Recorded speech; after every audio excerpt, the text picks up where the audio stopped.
Hi. Mobile open చేసిన వెంటనే ఒకే రచ్చ రచ్చ రచ్చ అవుతుంది. నేను అనుకుంది ఒకటే, నేను తెలుసుకుంది నేను చెప్పాలనుకుంటున్నాను అనసూయ గారికి. అనసూయ గారు, మీరు శివాజీ గారు మిమ్మల్ని ఏమైనా అన్నారా? మీరు బిగిని వేసుకుని తిరుగుతున్నారు, బిగిని వేసుకుని స్విమ్మింగ్ చేస్తున్నారు, మీకోసం ఒక్క మాటైనా అన్నారా? శివాజీ గారు ఏమన్నారు తెలుసా?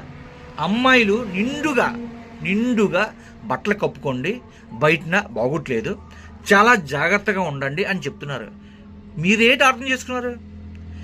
ఇదంతా కారణం మీ వల్లే. రచ్చ రచ్చ చేస్తున్నారు, మీకు తెలుసా? మీ వల్ల ఎంత రచ్చ అయిపోతుందో. మీ ఊసుకోవడం తేలేదు. మీరు ఎందుకండి వచ్చారు బయటికి? అసలు అనసూయ గారు, అసలు మీ ఊసిన తెచ్చారా? మీ పిల్లలే చెప్తున్నారు, మమ్మీ ఇలా డ్రెస్ నాకు నచ్చట్లేదు, వద్దు అని మీరే చెప్తున్నారు, అన్నీ మీరే చెప్తున్నారు. ఆయన కూడా నా ఇష్టం వేసుకుంటారు, వేసుకోండి, నడండి, అలాగా నడండి, అందరూ ఎలా చూస్తారు అలా కొలేదు. అదే కానీ నిండుగా శివాజీ గారు చెప్పినట్టుగా నిండుగా బట్టలు వేసుకొని శుభ్రంగా నీట్గా వెళ్ళండి, చూడండి అమ్మాయి ఎంత బాగా ఎంత చక్కగా వెళ్తుందో అని చెప్పుకుంటారు. సిరిగిపోయిన బట్టలు వేసుకున్నట్టుగా ముక్కలు వేసుకున్నారు అడుక్కున్నారు అనుకుంటారండి.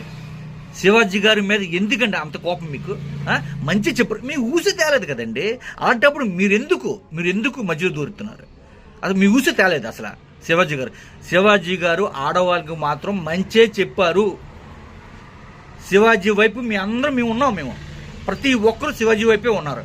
మీ వైపు ఎవరున్నారండి? చెప్పండి ఒకసారి, ఎవరన్నా చెప్పండి ఒకసారి. ఎవరు లేరు. అందుకనే జాగ్రత్తగా మీరు మాట్లాడాలా, ఏం మాట్లాడాలన్నా మీరు మాట్లాడాలా.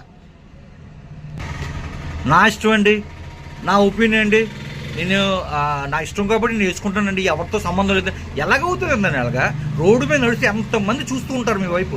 సినిమాలో చేయండి, ఓకే, సినిమాలో చేస్తే సినిమా వైపే వరకే ఉంటుంది.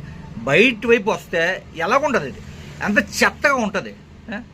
ఇంకా ఎంత చెప్పినా కూడా ఒకే మాట మీద మీరు అలా నిలబడుతున్నారు. అది చాలా తప్పు అండి. అది చాలా తప్పు. శివాజీ వైపు చాలామంది అందరూ శివాజీ వైపే ఉన్నారు.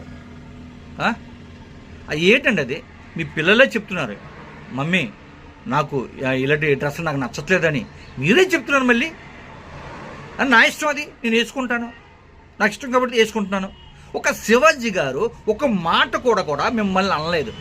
అమ్మాయిల్ని ఎవరినైనా బయట చక్కగా ఉంటామ్మా, మీరు నిండుగా డ్రెస్ వేసుకొని కప్పుకొని హ్యాపీగా వెళ్ళండి, ఎవరు చూస్తారు అన్న బాగున్నారు, చాలా బాగుంది, ఎంత బాగుంది చూసావా, అంత నిండుగా కప్పుకొని ఎంత చక్కగా వెళ్తుందిరా అమ్మాయి అని చెప్పుకుంటారు. అది సగం బట్టలు వేసుకుని అడుక్కుని వచ్చి రోడ్డు మీద అడుక్కుంటారు.